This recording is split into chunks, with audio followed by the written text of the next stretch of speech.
بسم الله الرحمن الرحيم إن الحمد لله نحمده ونستعينه ونستغفره ونستهديه ونعوذ بالله من شرور أنفسنا وسيئات أعمالنا من يهد الله فلا مضل له ومن يضلل فلا هادي له أشهد أن لا إله إلا الله وحده لا شريك له وأشهد أن محمدا عبده ورسوله صلى الله عليه وعلى آله وصحبه ومن اتبعهم بإحسان أما بعد اللهم إنا نسألك علما نافعا ورزقا طيبا وعملا متقبلا اللهم فقهنا وإخواننا في دينك واجعلنا هداة مهتدين أما بعد kaum muslimin rahimani Allah wa iyyakum, termasuk dari kefahaman para sahabat terhadap bahaya kesyirikan dengan kedua macamnya, baik syirik akbar, syirik yang besar maupun syirik yang kecil, adalah peringatan yang sering sekali mereka sampaikan terkait dengan kesyirikan ini. Telah kita dengar perkataan Abdullah bin Abbas radhiyallahu anhuma yang berkata, huwa syirk akhfa min dabibin namlah ala safatin sauda fi dhulmatil lail. Kesyirikan itu lebih tersamar, lebih halus dari rambatan seekor semut di atas sebuah batu hitam di malam yang kelam. Yakni maksud perkataan Abdullah ini bahwa ada beberapa bentuk-bentuk kesyirikan yang tidak disadari atau tidak diketahui oleh kaum awam atau orang-orang yang awam. Mereka menganggap itu biasa atau bukan perkataan syirik. Padahal itu adalah kesyirikan yang dosanya jauh lebih besar dari semua dosa-dosa besar selain syirik. Itu perkataan Abdullah bin Abbas. Kemudian Abdullah bin Mas'ud radhiyallahu anhu juga berkata, la an ahlifa billah kadhiban ahabbu ilayya min an ahlifa bighairihi sadiqan.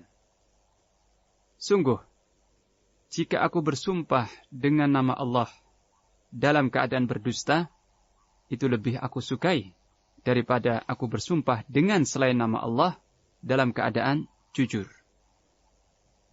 Ini. Padahal kita semua sudah maklum, berdusta ya, bohong dalam bersumpah dengan menggunakan nama Allah ya. Jadi seorang berkata, wallahi, demi Allah, saya tidak mengambil sedikit pun dari hakmu. Demi Allah, saya tidak mengambil apa yang bukan hartaku. Dia bersumpah demi Allah, padahal dia berdusta. Dia tahu itu berdusta. Ini adalah suatu kabirah, dosa besar. Ini sumpah yang disebut al-ghamus, al-yamin al-ghamus, sumpah yang membenamkan. Yakni membenamkan seseorang ke dalam neraka jahanam. Jadi siapa yang bersumpah dengan menyebut nama Allah, lalu dia berdusta, maka dia akan terbenam dalam neraka jahanam. Tetapi ini lebih disukai oleh Abdullah bin Mas'ud. Ya. Dia lebih senang, lebih suka bersumpah dengan menyebut nama Allah. Kemudian dia berdusta dalam sumpahnya, itu lebih disukai, lebih ringan baginya daripada bersumpah demi Ka'bah, atau bersumpah demi Nabi SAW, atau demi wali, bersumpah demi syekh, demi langit dan bumi, kemudian jujur dalam sumpahnya. Jelas tidak seimbang. Sebab siapa yang bersumpah dengan selain nama Allah, dia menyebut nama Imam Bukhari misalnya, atau Imam Al-Jailani, atau menyebut nama Ka'bah, ya, bersumpah demi Ka'bah, atau demi langit, demi bumi, demi tanah air. Maka ini kesyirikan yang akan menjerumuskan dia ke dalam neraka jahanam, dan kesyirikan adalah dosa terbesar di antara dosa-dosa lain. Jadi, bersumpah jujur, ya, bersumpah dengan jujur, tetapi dengan menyebut nama sesuatu yang diagungkan selain Allah, ini dosanya tidak tertandingi. Ya. Dosa yang sangat besar, yang sangat dimurkai dan dibenci oleh Allah Ta'ala. Pelakunya musyrik. Tetapi kalau seorang bersumpah dengan nama Allah, kemudian dia berdusta, ini bukan dosa kecil, juga bukan dosa yang dianggap remeh, dosa besar yang diancam dengan neraka jahanam. Tetapi ini lebih ringan, tidak akan kekal. Ya. Jadi seorang yang bersumpah demi Allah, kemudian dia berdusta, dia telah melakukan dosa besar, tetapi bukan syirik. Dosa besarnya itu bukan syirik. Dia berdusta dalam sumpahnya atas nama Allah. Tapi yang bersumpah atas nama selain Allah, padahal dia jujur, meskipun dia jujur, tetapi ketika bersumpah atas nama selain Allah, maka dia telah melakukan kesyirikan. Yang ini adalah dosa yang sangat terbesar. Nah, oleh karena itu, Abdullah bin Mas'ud berkata, jika aku bersumpah atas nama Allah, lalu berdusta dalam sumpahku, itu lebih aku sukai daripada bersumpah atas nama selain Allah, meskipun jujur. Ya, ini.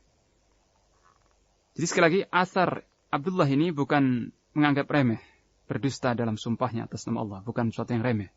Tapi bersumpah atas nama selain Allah, ini syirik, ya, dosa terbesar yang tidak ada yang lebih besar dari itu. Ini. Termasuk bentuk kesyirikan pula adalah seseorang mengatakan atas kehendakmu, atas kehendak Allah dan kehendakmu. Ketika ditawarkan dua pilihan atau punya suatu rencana, dia berkata, saya akan lakukan itu jika Allah menghendaki dan engkau suka, ya. Jika Allah menghendaki dan engkau pun menginginkan. Nah, kalimat semacam ini, jika Allah menghendaki dan engkau juga menghendaki, ini termasuk kesyirikan, ya.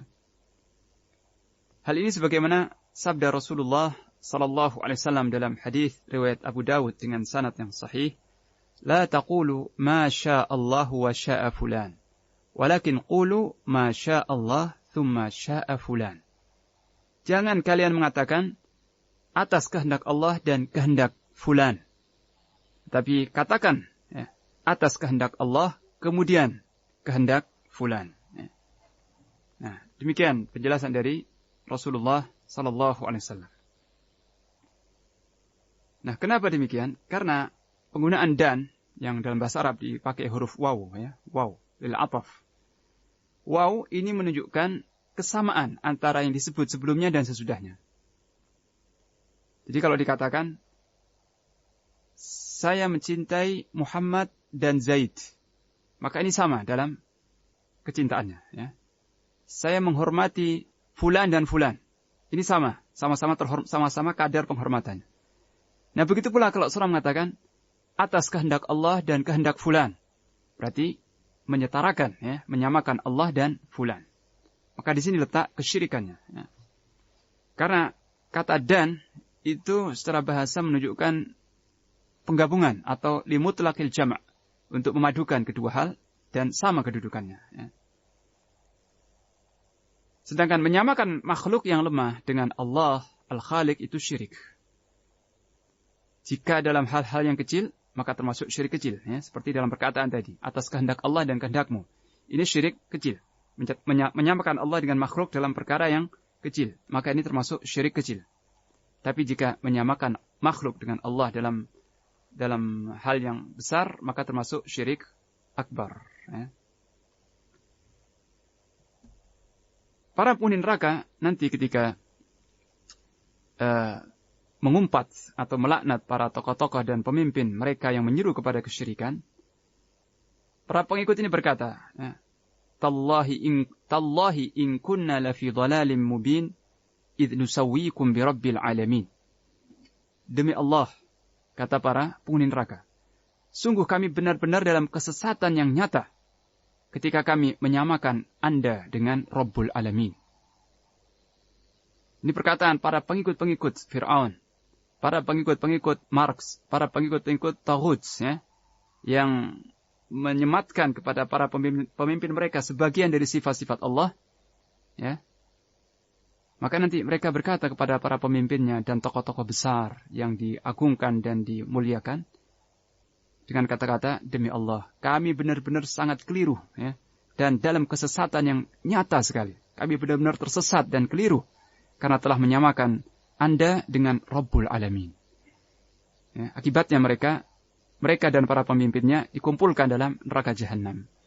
Dikarenakan menyamakan Allah dengan para pembesar-pembesar dan pemimpin mereka. Meskipun dalam sebagian sifat Allah. Tidak mesti dalam seluruh sifat. Dalam sebagian sifat Allah sudah cukup akan menjerumuskan para pengikut dan para tokohnya dalam neraka jahanam.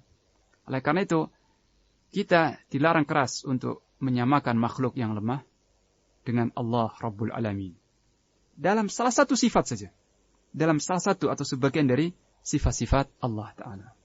Nah, di antara sifat Allah yang tidak boleh disematkan kepada makhluk adalah pengagungan untuk bersumpah. Ya. Jadi bersumpah itu mengagungkan objek yang digunakan untuk bersumpah. Ya. Jika seorang bersumpah demi wali misalnya, dia mengagungkan wali. Dan itu tidak boleh kecuali untuk Allah Rabbul Alamin. Begitu pula ketika seorang menggantungkan kehendak ya, kepada selain Allah, terserah atas kehendak Allah dan kehendakmu.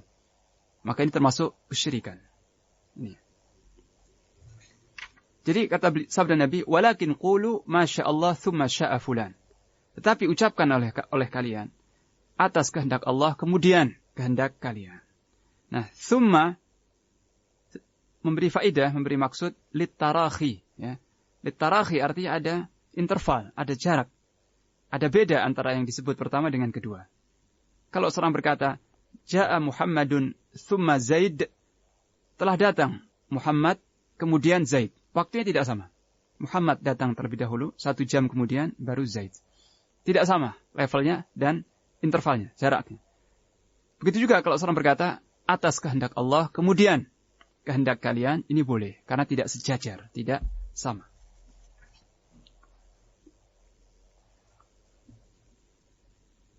Nah, itu beberapa athar yang tadi disebutkan oleh para ulama. Ya. Kemudian dari seorang tabi'in. An-Nakhai, yakni Ibrahim An-Nakhai rahimahullah, seorang tabi'in berkata, aku membenci, sangat membenci dan mengingkari seorang yang berkata, aku berlindung kepada Allah dan kepadamu.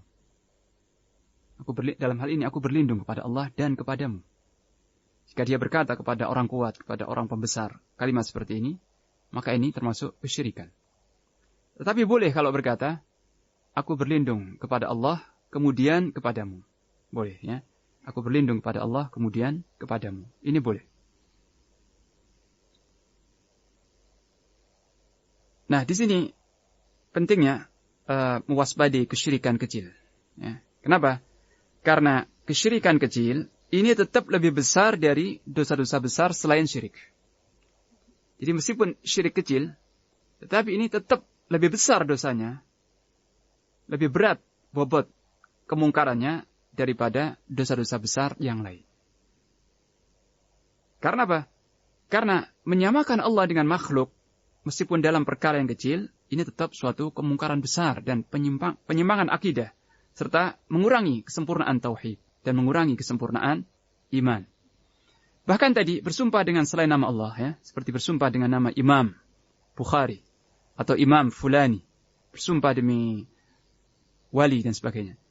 Jika ini disertai pengagungan dari hati orang yang bersumpah, maka ini masuk dalam syirik akbar.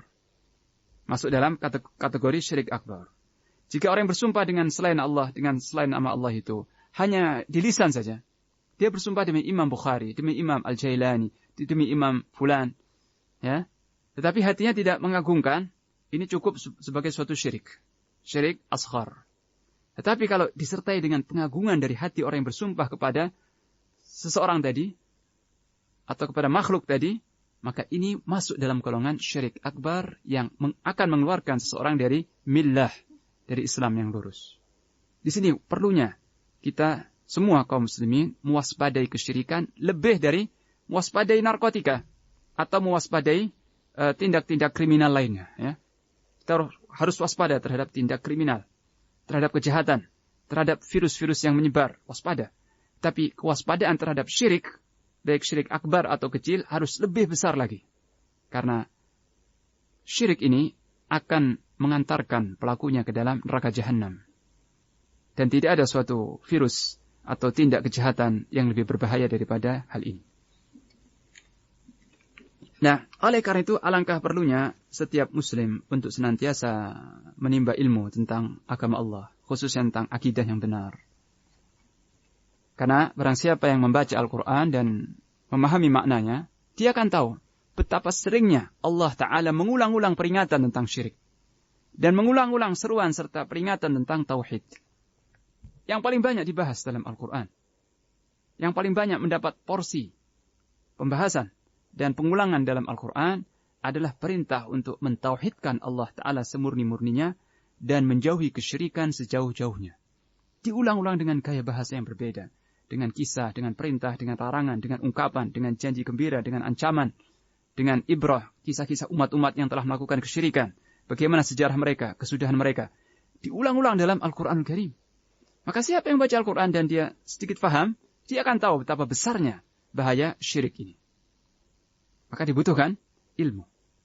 Dan ilmu itu tidak bisa ditelan sekaligus seperti obat. Ya. Tidak bisa seperti obat yang ditelan kemudian seorang itu mengerti. Tidak ada resep mujarab yang cespleng. Ya. Begitu dilakukan langsung dia menjadi seorang yang mengerti tentang agama Allah. Ilmu tidak diambil secara total, secara spontan. Ya. Ilmu itu tidak diraih secara spontanitas atau secara keseluruhan dalam waktu cepat. Tidak. Ya. Tapi ilmu itu diambil dengan pelan-pelan. Sedikit demi sedikit. Dengan sebab-sebabnya. Ya. Seperti kekayaan. Seseorang itu sukses dan meraih kekayaan. Apakah dengan kerja semalam kemudian dia jadi jutawan? Tidak. Dia sedikit demi sedikit merintis usahanya. Sedikit demi sedikit. Dengan susah payah, dengan keringat, sebagainya. Seterusnya. Ya. Dengan tekun dan seterusnya. Dengan doa-doa. Seperti itu pula ilmu. Diambil dengan cara satu ayat demi satu ayat, satu fasal demi satu fasal, sedikit demi sedikit, dengan sabar, dengan begadang, dengan berdoa, dengan sedikit pusing, dengan sedikit letih, dengan sedikit capek, dengan sedikit seperti itu. Ilmu diambil dengan cara seperti itu. Maka sedikit demi sedikit seorang itu akan faham dengan tauhid, faham dengan akidah yang lurus, faham ini kesyirikan. Jadi ilmu diambil dengan sedikit demi sedikit, dengan kesabaran, ketekunan, dengan begadang larut malam. Tapi tidak menyebabkan ketinggalan salat subuh. Ya. Memanfaatkan waktu dan sedikit tertawa, sedikit bercanda, sedikit menghibur diri, sedikit rekreasi. Ya. Semuanya dikurangi. Waktu yang sebagian besar digunakan untuk menuntut ilmu, mengulang, memurajaah, menghadiri pelajaran, menghadiri majelis ta'lim, dan seterusnya. Nah, buah dari ilmu itu apa? Yang paling utama dan paling penting adalah mengenal Allah Ta'ala. Sehingga mengenal keesaan Allah. Ya. Mengenal Allah dan sifat-sifatnya. Sehingga dia mengagungkan Allah. Menyembah Allah dengan benar. Dan tidak menyembah selain Allah. Serta menjauhi hal-hal yang akan mengundang kemurkaan Allah. Dia tahu ini hal yang mengundang keridhaan Allah. Dan ini penyebab-penyebab kemurkaan Allah. Tidak ada suatu buah yang lebih mahal, lebih berarti selain dari ini. Ya. Seorang tahu jalan yang mengantarkan kepada Allah dan kepada surganya. Lalu dia menempuh jalan itu. Dan dia mewaspadai jalan-jalan kemungkaran, kesyirikan, kemaksiatan. Yang akan mengundang kemurkaan Allah. Sehingga dia membenci jalan itu. Dan bersabar tidak menempuh jalan itu. Meskipun banyak orang-orang yang menempuhnya. Nah ini buah dari kesabaran. Buah dari kesungguhan. Dan tidak ada yang lebih berharga untuk kita minta kepada Allah. Untuk kita minta tambahan dari Allah. Selain ilmu yang bermanfaat. Wa qur rabbi zidni ilma. Dan berdoalah engkau wahai Nabi. Berdoalah engkau wahai Muhammad sallallahu alaihi wasallam. Wahai Rabbku, tambahkan untukku ilmu. Siapa yang disuruh berdoa? Nabi, Rasul sallallahu alaihi wasallam. Manusia yang paling tahu, paling berilmu. Yang wahyu turun kepadanya, petunjuk Allah langsung kepadanya. Tapi meskipun demikian, beliau tetap disuruh oleh Allah untuk minta tambahan ilmu. Maka bagaimana kita? Alangkah butuhnya kita terhadap tambahan ilmu. Ya, dan tambahan ilmu diminta dengan berdoa dan menempuh sebab-sebab yang 6 tadi. Nah, kaum muslimin rahimakumullah, ini sekelumit dari peringatan para sahabat dan tabi'in tentang waspadai kesyirikan. Dan kita harus tahu, di samping tauhid juga tahu ini syirik. Ya. Kita di samping mengenal ini hak, ini juga batil. Kita harus tahu kedua-duanya supaya bisa mewaspadai kebatilan. Ya. Mudah-mudahan Allah memberikan kepada kita basirah, ya, kefahaman terhadap dinnya, ilmu yang bermanfaat dan amal yang saleh. Wa sallallahu ala nabiyyina Muhammad wa ala alihi wa sahbihi wa sallam.